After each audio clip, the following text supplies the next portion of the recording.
Chapter 1. Strip. The word sliced through the air like a blade, cold, surgical, unforgiving.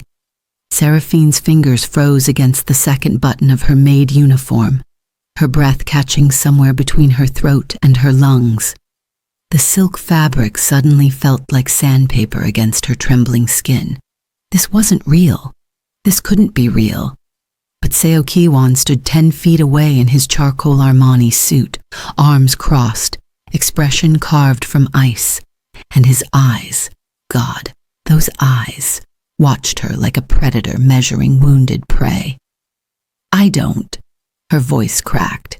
She hated herself for it. "Sir, I don't understand." "You understand perfectly." He moved then, circling her with the precision of a shark tasting blood in water. Each footstep echoed against the marble floor of his private office. A countdown, a death march. "You want to prove you're not a spy? Then prove you have nothing to hide." He stopped behind her, close enough that she felt his breath ghost across the nape of her neck, close enough to suffocate. Every single thing. Seraphine's hands dropped to her sides, clenched into fists so tight her nails bit crescents into her palms. Pain. She focused on the pain because it was better than the alternative, better than the humiliation scorching through her veins like acid, better than the terror clawing up her spine with razor-sharp fingers. "This is illegal," she whispered, but even she heard how powerless the words sounded. A child's defense in an adult's nightmare. Ki-won laughed, a dark, bitter sound that held no warmth, no humanity. He rounded her again, positioning himself directly in her line of sight, forcing her to look at him, forcing her to see the beautiful cruelty in his sharp jawline, the merciless intelligence in those coal-black eyes. "Illegal? You infiltrated my home with falsified documents 3 days before the Hansung merger. Your references don't exist. Your previous employer? Dead for 2 years. He tilted his head, studying her the way scientists study insects pinned to boards. "So, let's discuss. What's illegal, shall we?" Her heart slammed against her ribcage, wild, panicked, a caged bird breaking its own wings. He knew. Not the truth. Thank God. Not the truth. But enough to destroy her. "I needed the job," she managed, voice barely above a breath. "I needed my mother's hospital bills. I just needed." "Everyone needs something." He cut her off with the ease of a man accustomed to power, to control, to getting exactly what he wanted. Then he moved to his desk, pulled out a manila folder and tossed it between them. It landed with a soft thud that somehow sounded louder than thunder. "Open it." Seraphine's legs felt like water, but she moved. 1 step, 2. Her hand shook as she reached for the folder, as she flipped it open, as her eyes landed on, no, medical records. Her medical records. Private. Sacred. The words blurred and sharpened, hymen intact, virginity. Confirmed. And nausea rolled through her stomach like a wave crashing against rocks. Virgin at 24. Ki-won's voice held a razor edge of mockery, cruelty wrapped in silk. "In this world? That makes you either a liar or a saint." He leaned against his desk, casual, relaxed, like he wasn't holding her soul in his fist. "I don't believe in saints." Her grandmother's voice echoed in her memory. "Your purity is your power, child. It is the bridge between girlhood and womanhood, chosen on your terms, given as a gift, not taken as a prize. A coming-of-age tradition passed down through generations, a promise Seraphine had kept even when everything else in her life had fallen apart.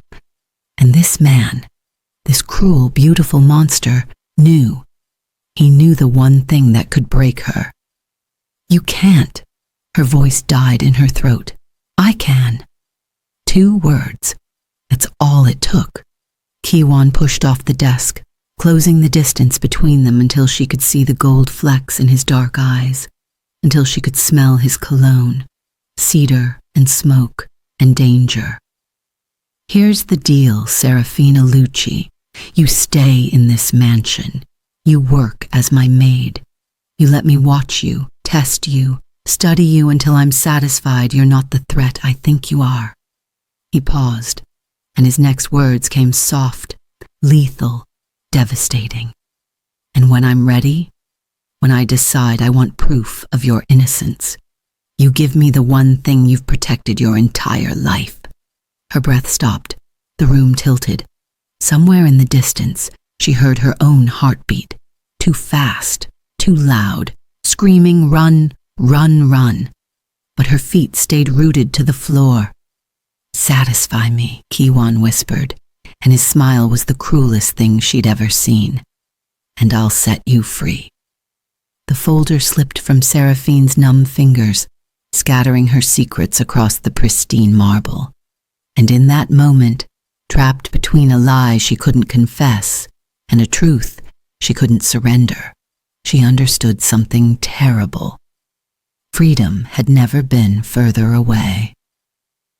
Chapter 2. 3 days crawled by like centuries. Seraphine scrubbed floors that didn't need scrubbing, polished silverware that already gleamed, and felt Seo Kiwan's eyes on her constantly. A weight, a pressure, a promise of destruction waiting to unfold. The mansion sprawled across 6 floors, 47 rooms, each one more opulent than the last. Marble and gold, silk and crystal, a palace built on blood and power and secrets she was supposed to uncover. But how could she investigate him when he was investigating her? She knelt in the West Wing library, dusting leather-bound books she wasn't allowed to read, when his voice cut through the silence. "You're thorough, I'll give you that." Her hand jerked, knocking a volume of Korean poetry off the shelf. It hit the floor with a thud that made her flinch. She turned, found him leaning against the door frame in dark slacks and a crisp white shirt, sleeves rolled to his elbows. Casual, dangerous. Watching her with that same predatory focus that made her skin prickle. "I do my job, sir," she said, keeping her voice steady, professional, empty. "Do you?" He pushed off the frame, stalked toward her with measured steps, each one deliberate, calculated. "Because your job description doesn't include staring at my office door for 10 minutes yesterday, or memorizing the security camera placements, or..." He stopped 3 feet away, close enough to invade her space but not touch, never touching. The distance somehow worse than contact. "Asking the chef about my schedule." Ice flooded her veins. She'd been careful, so damn careful. "I wasn't..." "Lying makes it worse." His voice dropped, soft and lethal. "You want to know my routine? Ask me yourself." He leaned in and she smelled cedar again. Warmth and danger, mixed into something intoxicating and terrifying. "Or are you afraid of what I'll demand in return?" Her jaw clenched. "I'm not afraid of you." "You should be." The words hung between them, electric and sharp. Then Kiwan straightened, adjusted his watch, a Patek Philippe that cost more than her mother's yearly medical bills, and smiled. Cold, cruel. "Dinner, 8 p.m., my private dining room. Wear something other than that uniform. I don't have..." "Second door on the left, 4th floor. Guest wardrobe, pick anything." He turned, headed for the exit, then paused, looked back. "And Seraphine, don't even think about running. I have people watching every exit. Your mother's hospital in Lagos? One phone call and her treatment stops." He left her there, drowning in fury and helplessness, and the sickening realization that he held every card. Chapter 3. The dress was midnight blue silk that clung to curves she usually hid beneath shapeless uniforms. Seraphine stared at her reflection in the guest room mirror, barely recognizing the woman looking back. Her dark skin glowed against the fabric, her natural hair pulled into an elegant bun that showed off the graceful line of her neck. She looked like someone who belonged in this world of wealth and power.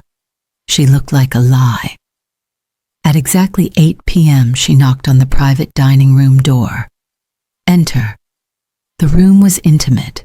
A table set for two, candles flickering soft gold light across fine china and crystal glasses. French doors opened onto a balcony overlooking Seoul's glittering skyline, and Kiwon stood by the window, back to her, hands in his pockets, shoulders tense beneath his black dinner jacket. "Close the door," he said, without turning. She did. The soft click sounded like a cell door locking. "You look..." He turned then, and something flickered across his face. Surprise, heat, something quickly buried beneath ice. "Acceptable." "Thank you, sir." The formality tasted bitter on her tongue. "Kiwon." He moved to the table, pulled out a chair. "When we're alone, you call me Kiwon." "Why?" The question escaped before she could stop it. His eyes met hers, dark and unreadable. "Because I want to hear my name in your mouth when you finally break." Her stomach twisted. She sat because her legs felt unsteady, watched him take the seat across from her, close enough to reach but miles away in reality. Dinner was elaborate, courses she couldn't name, flavors that should have been exquisite, but tasted like ash. He watched her through it all, studying every movement, every breath. Like she was a puzzle he was determined to solve. "Tell me about your mother," he said between the third and fourth courses. She stiffened. "Why?" "Because everyone has a pressure point, a weakness." He took a sip of wine, eyes never leaving hers.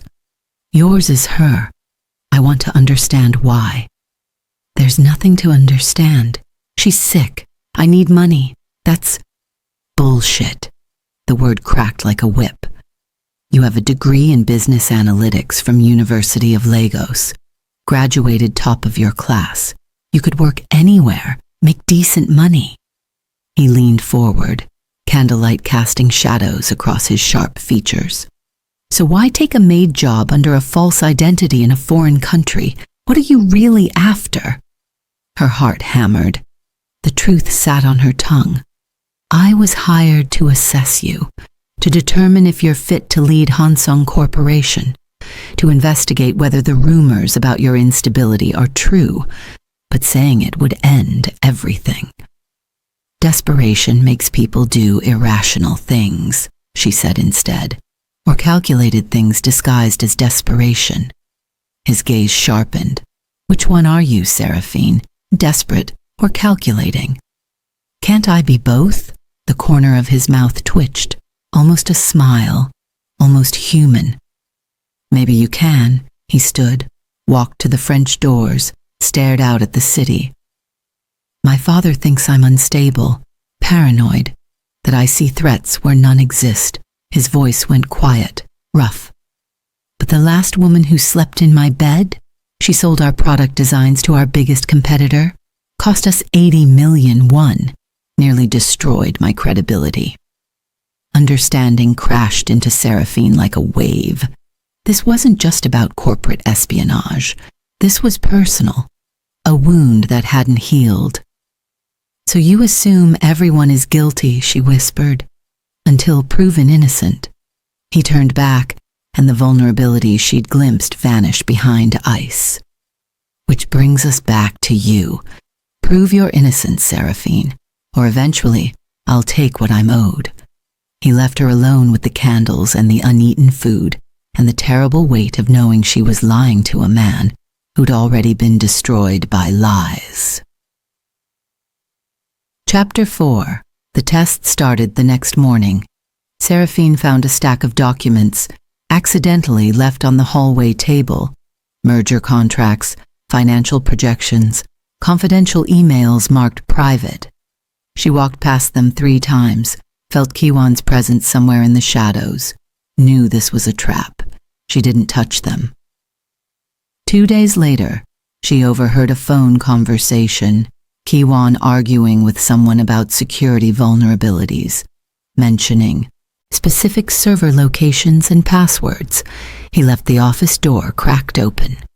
An invitation. A test. She kept walking. A week in, a handsome young executive named Min Jae cornered her in the kitchen, asked too many questions with a charming smile, offered to help her if she ever needed anything. His eyes held the same calculating gleam as Kiwon's. She politely declined. Every night, Kiwon summoned her to dinner. They sat across from each other in that intimate room, the tension thick enough to choke on, and talked about everything and nothing. He asked about her childhood in Lagos, her grandmother's stories, her dreams before life fell apart. She answered carefully, threading truth through necessary lies, and watched him watch her like she was both enemy and enigma. "You're good at this," he said one night, 2 weeks into her captivity. "At what?" "Giving just enough truth to seem honest while hiding everything that matters." He swirled wine in his glass, dark eyes reflecting candlelight. "It's impressive, frustrating, but impressive. Maybe there's nothing to hide. Maybe," he set down his glass, "or maybe you're the best liar I've ever met." The words shouldn't have hurt. They did. "If I was a spy," she said, voice low and fierce, "wouldn't I have made a move by now? Taken something? Betrayed you? Unless you're playing the long game." He stood, moved around the table, and she held her breath as he stopped behind her chair. Close, too close. His fingers brushed her bare shoulder, just a whisper of contact that sent electricity racing down her spine. "Earning my trust before you strike. I don't want your trust," she breathed. "Liar." His thumb traced her collarbone, featherlight, devastating. "You want it desperately. Because the moment I trust you, you're free." His breath ghosted across her ear. "But here's the problem, Seraphine. I don't know if I'll ever trust you, which means you might be mine forever." She turned in her chair, met his gaze, and saw heat there alongside the ice. Desire mixed with suspicion. Want battling control. "I'm not yours," she whispered. "Not yet." His hand slid to her throat, not squeezing, just resting there, feeling her pulse hammering against his palm. "But you will be, one way or another." He left her shaking. Chapter 5. 3 weeks in, everything shifted. Seraphine woke at 2 a.m. to screaming. She bolted from her small maid's quarters on the 3rd floor, heart racing, and followed the sound to Kiwon's master suite. The door stood ajar.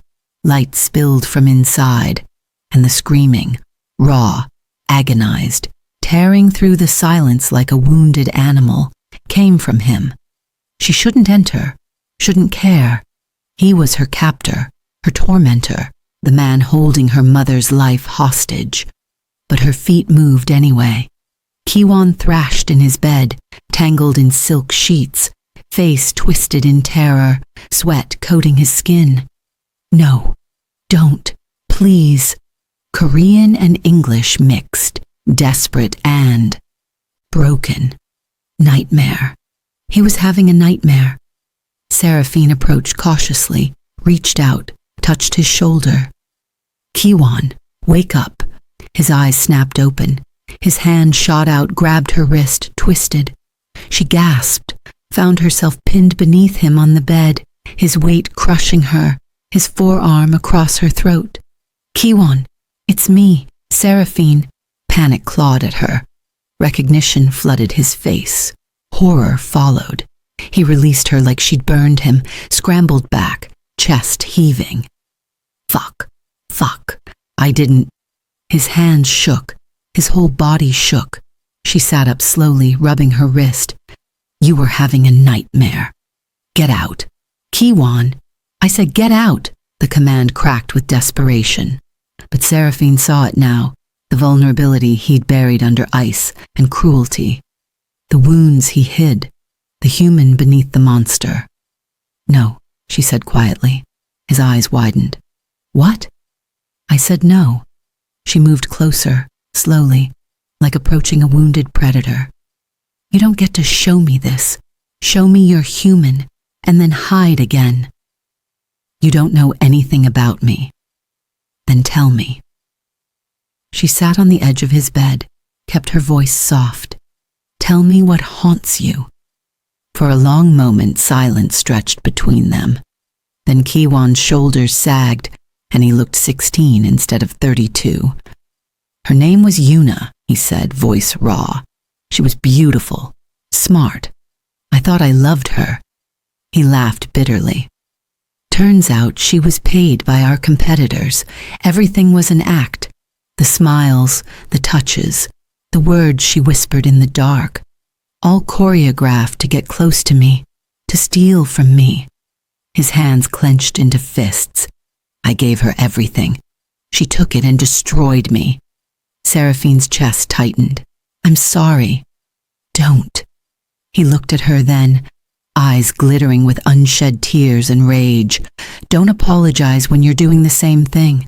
I'm not—" The lie died on her tongue because, in a way, he was right. She was here under false pretenses. She was hiding her true purpose. She was betraying him. "Aren't you?" His voice gentled, turned sad. "Everyone wants something, Seraphine. I just wish you'd tell me what you want. Maybe we could help each other instead of destroying each other." The confession trembled on her lips, but fear held it hostage. "I want my mother to live," she whispered instead. Partial truth, safe truth.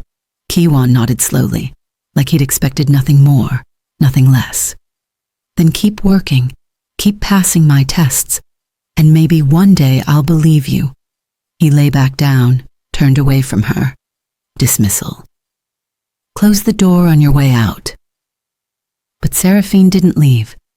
She lay down beside him, on top of the covers, keeping distance, but there. "I'll stay until the nightmares stop," she said. His back tensed. "Why?" "Because I know what it's like to be alone in the dark." Silence. Then, so quietly she almost missed it, "Thank you." They lay there until dawn painted the sky pink, and neither of them slept, but neither of them was alone. Chapter 6. Everything changed after that night. Kiwan stopped testing her and started talking to her. He asked her opinions on business strategies over breakfast, showed her the garden where his mother used to grow roses before she died, laughed, actually laughed when Seraphine told stories about her grandmother's superstitions. The dinners became less interrogation and more conversation. The touches lingered, his hand on the small of her back as he guided her through doorways, his fingers brushing hers when he handed her documents, his thumb tracing her cheek when he thought she wasn't paying attention. And Seraphine fell, slowly, inevitably, catastrophically.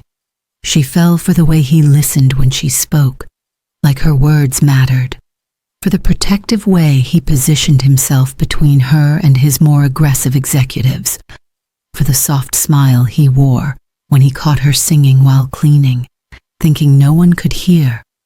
She fell for the man beneath the ice, but guilt ate at her constantly, because every day she observed him for her real employers, documented his decision-making, his temperament, his leadership style, and every night she reported back via encrypted messages, hating herself more with each word.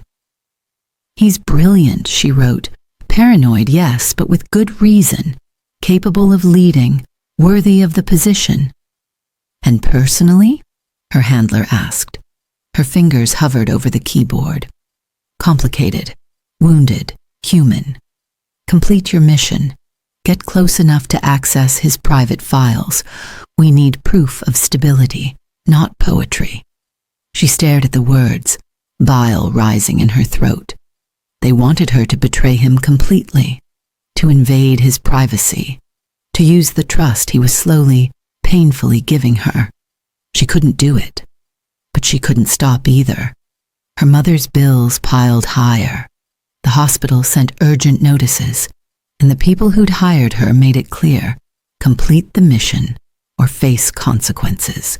She was trapped between two betrayals. Chapter 7. 1 month into her stay, Ki-won took her to a gala.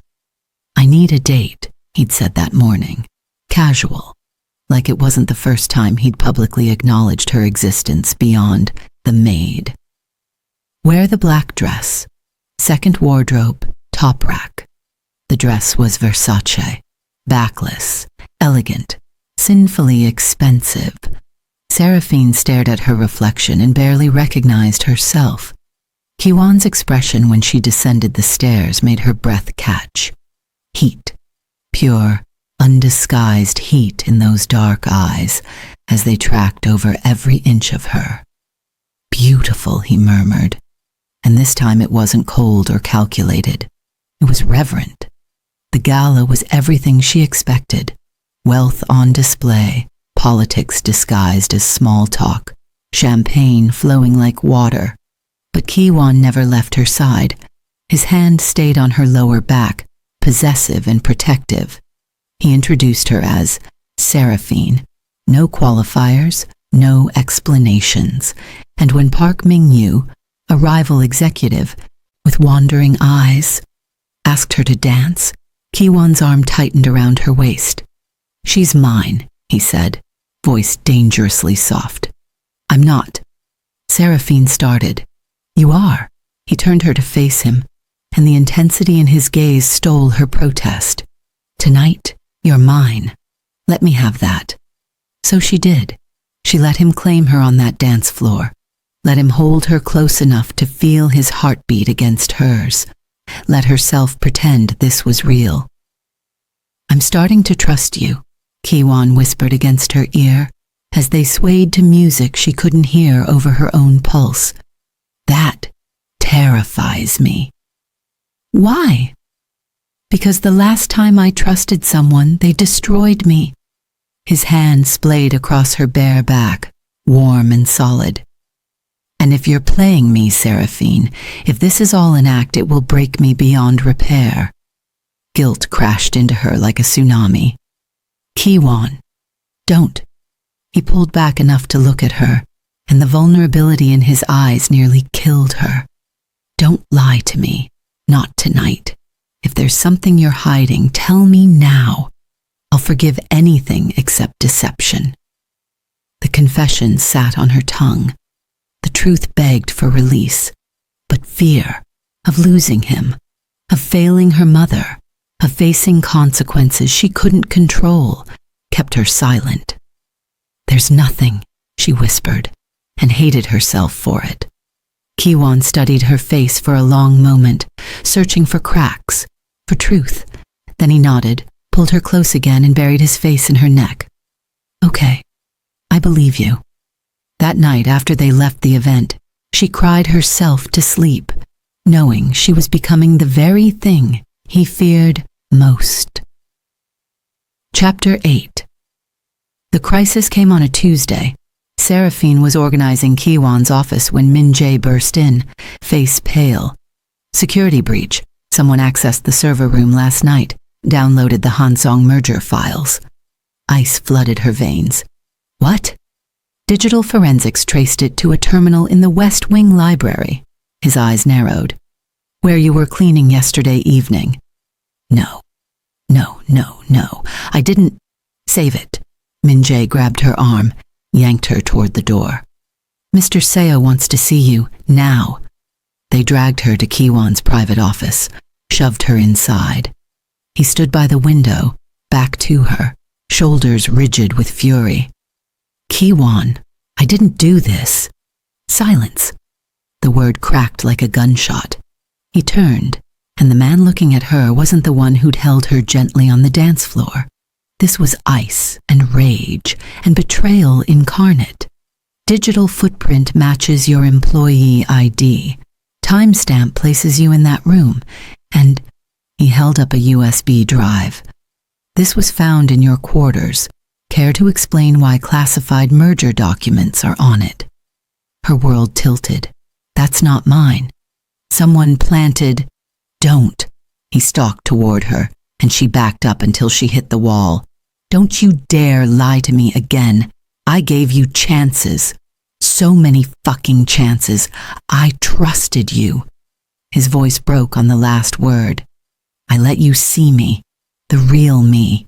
And this whole time you were... I wasn't. Desperation clawed at her throat. Kiwon, please. Someone is framing me. You have to believe. Why? Anguish replaced anger in his eyes. Give me one reason to believe you. One piece of truth. This was it. The moment of choice. Confess everything and risk his fury, or stay silent and lose him forever. I was sent here to assess you, she said, words tumbling out in a rush. Your board hired me. They wanted to know if you were stable enough to lead after the Yuna incident. I took the maid position to observe you up close. Tears streamed down her face. But I swear on my grandmother's grave I didn't steal those files. I was supposed to write reports, that's all. Someone else is doing this. Kiwon stared at her like she'd stabbed him. You've been spying on me? Not spying. Assessing. There's a difference. The fuck there is. He slammed his fist against the wall beside her head, and she flinched. Everything. Every conversation. Every touch, every fucking moment was a lie. No, the rest was real. My feelings for you are real. I don't believe you. His voice went cold, dead. I will never believe you again. He stepped back, straightened his tie, became the Ice King once more. You're fired. Security will escort you out. I'll ensure your mother's hospital bills are paid. Consider it compensation for services rendered. But if I ever see you again, I'll have you arrested for corporate espionage. Kiwon, get out. Min-jae grabbed her arm, hauled her toward the door. I love you. The words tore from her throat, raw and desperate. I know you don't believe me, but I love you. Kiwon turned away. That's the cruelest lie of all, he responded. They threw her out into Seoul's cold night with nothing but the clothes on her back and a shattered heart. Chapter 9. Seraphine spent 2 days in a cheap motel, drowning in grief and fury. She'd lost everything. The job, Kiwon, her purpose. But something didn't add up.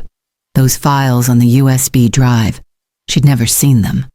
The timestamp placed her in the library, yes, but she'd been cleaning. Dozens of people had access to that room. Someone framed her, but why? Her phone buzzed. Unknown number. You were getting too close. He was starting to trust you. Couldn't have that. MJ, Min-jae? Of course. Fury ignited in her chest. She might be fired, might be broken, but she'd be damned if she let that snake win. Seraphine called the one person who could help. Park Mingyu, the rival executive from the gala. He owed her nothing, but he hated Min-jae even more. I need access to Hansung's security footage, she said when he answered. That's illegal. So is framing innocent people. She told him everything. The assessment, the frame-up, Min-jae's confession. Silence. Then, meet me in an hour, bring coffee, this is going to take all night. They found it buried in the archives. Footage of Min-jae entering the O's library after Seraphine left, using his override code on her terminal, planting the USB drive in her room at 3 a.m. He'd orchestrated everything to destroy her credibility and steal the merger files for himself. Son of a bitch, Mingyu breathed. I need to show Kiwon, Seraphine mentioned. He won't see you. Security has your photo flagged. Then I'll make him see me. Chapter 10. Seraphine showed up at the mansion at midnight, climbed the garden wall like a criminal, and nearly got tackled by security before she screamed, "Tell Seo Kiwon I have proof Min Jae is the traitor. Tell him now or his merger dies tomorrow." 5 minutes later, she stood in his office again, flanked by guards, facing the man who'd destroyed her. "You have 60 seconds, Kiwon said, voice arctic. She threw the USB drive with the security footage onto his desk. "Watch it, all of it, then decide if I'm the liar." He did. She watched his expression shift from ice to confusion to rage as the truth unfolded on screen. "Where is Min Jae?" The question came low, dangerous. "Gone. Fled to Japan 2 hours ago with the real merger files." Seraphine stepped closer, guards tensing. "But Mingyu helped me recover backup copies. Your merger is safe." Kiwon stared at the screen, at Min Jae's betrayal, at proof of Seraphine's innocence. Then he looked at her, and the anguish in his eyes nearly broke her again. "You were still lying to me," he whispered. "I was doing my job." She held his gaze. "A job I quit 2 weeks ago because I couldn't betray you anymore. I submitted my final report, told them you were fit to lead, that the assessment was complete. I stayed because I wanted to, not because I was paid to. Why didn't you tell me? Because I was terrified you'd throw me out before I could prove my feelings were real." Tears slipped down her cheeks. "I love you, Kaiwan. That was never an act, never an assessment, just me, falling for a man who showed me his scars and trusted me with his nightmares." He stood, moved around the desk, stopped inches away. "You broke me. I know. I don't know if I can forgive you. I know, but I love you anyway." The confession came raw, reluctant, devastating. "I hate that I love you. I hate that even knowing you lied, I still want you." His hand cupped her face, thumb tracing her cheekbone. "I hate how much I need you." "Then hate me," she whispered. "But let me stay. Let me prove that what we have is real." Kiwon stared at her for an eternity. Then he kissed her. It wasn't gentle. It was fury and need and desperation, teeth and tongue and hands that pulled her against him like he could merge their bodies through sheer force of will.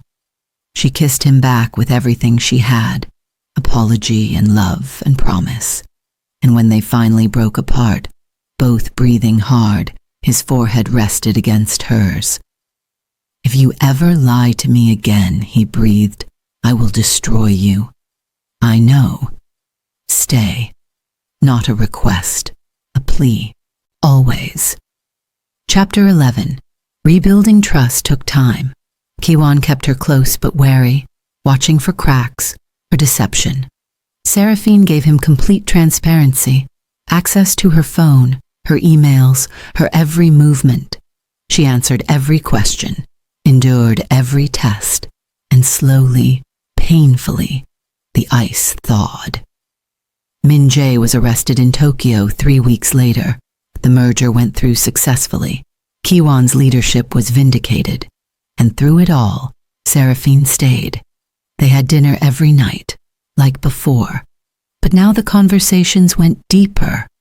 He told her about his mother's death, his father's impossible expectations, the loneliness of being heir to an empire. She shared her grandmother's coming-of-age traditions, her mother's strength, her own fears of never being enough. The touches became more frequent, more deliberate. His hand finding hers under the table, her fingers combing through his hair when he worked too late. Stolen kisses in empty hallways that left them both breathless and wanting. But he never demanded her virginity, never brought up that cruel bargain. It sat between them, unspoken, a ghost of what almost was. Until one night, 2 months after her return, Seraphine found him on the balcony, staring at Seoul's lights. "I need to tell you something," she said, moving to stand beside him. He tensed. "What?" The whole virginity thing, my grandmother's tradition. It's about choice. She turned to face him fully. About giving it to someone I choose, when I'm ready, as a gift, not a weapon. Her hand found his. I choose you, Kiwan, not because you demanded it, not because I owe you, because I love you and I'm ready. His eyes widened. Seraphine, I want you, she whispered, all of you. Your scars, your nightmares, your broken pieces and beautiful parts. I want to be yours by choice. Kiwan stared at her, and she watched walls crumble, watched ice melt into heat and need and something so tender it made her chest ache. Are you sure? His voice shook. Because once I have you, Seraphine, I won't let you go. Ever. I'm sure. He kissed her then, deep and slow, pouring everything unsaid into the connection. Then he took her hand and led her inside, to his bedroom, to the bed where nightmares once ruled. Tell me if you want to stop, he murmured, fingers tracing the zipper of her dress. I won't. The dress pooled at her feet. His shirt followed. They explored each other with reverence and hunger, mapping scars and curves, learning what made the other gasp and shiver. When he finally moved inside her, his eyes never left hers, holding her gaze as they became one. It hurt. It was beautiful. It was everything. I love you, Kiwan breathed against her lips as they moved together, finding rhythm, finding completion. I love you so fucking much. I love you too. She held him close, felt him tremble with emotion and pleasure, and knew this moment, this man, this choice was worth every lie, every risk, every pain. When they finished, tangled together in sheets that smelled like cedar and home, Kiwan traced patterns on her bare back. You're free now, he said softly. The deal is complete. You satisfied me. You can go. Seraphine laughed, the sound light and joyful. You're an idiot if you think I'm leaving. Why? She kissed his chest right over his heart. Because I was never your prisoner, Kiwan. I was always your choice. And you're mine. He pulled her closer, buried his face in her hair, and for the first time since she'd known him, Seo Kiwan cried, not from pain or betrayal, but from relief, from love, from finally being free. Stay forever, he whispered. Forever, she promised. Epilogue. 6 months later, Seraphine stood beside Kiwan at another gala, wearing his grandmother's engagement ring and a smile that could light the world. Mrs. Seo has a nice ring to it, he murmured in her ear. We're not married yet. Details. He spun her on the dance floor, and the love in his eyes made her breathless. Her mother was in remission, healthy, and planning to move to Seoul. Kiwan's father had finally acknowledged his son's leadership. Min Jae was serving 10 years for corporate espionage, and Seraphine had found a new job as Hansung's director of business ethics, ensuring no one else ever got trapped in the games she'd played. Any regrets? Kiwan asked as they swayed to music only they could hear. She thought about the fear, the lies, the pain. About the night he'd demanded her virginity as payment. About how close they'd come to destroying each other. Not a single one, she said, and meant it. Because sometimes the darkest beginnings led to the brightest endings. Sometimes captivity became freedom. Sometimes the demand to satisfy me and I'll set you free transformed into satisfy me and I'll love you forever. And Seraphine Alucci and Seo Kiwan, they satisfied each other in every way that mattered. The end. If Seraphine and Kiwan's story shattered your heart and pieced it back together, don't let this be where we end. Their journey from captivity to freedom, from lies to love, from enemies to soulmates. This is just one story in a world of passion waiting to unfold. Hit that subscribe button right now. Because every Wednesday, Friday, and Saturday, I bring you new stories that will make you feel everything. The heartbreak, the tension, the fire, the love that conquers impossible odds. Stories where Black women meet Korean men and create chemistry so explosive it'll keep you up at night. Drop a comment below and tell me, did you forgive Kiwon for that cruel demand? Would you have stayed or run? And what story should I tell next? Because I have 3 more waiting, and I want you to choose. Subscribe, comment, share, and let's fall in love together, one story at a time. See you Wednesday. Same passion, different story. Your heart won't be ready.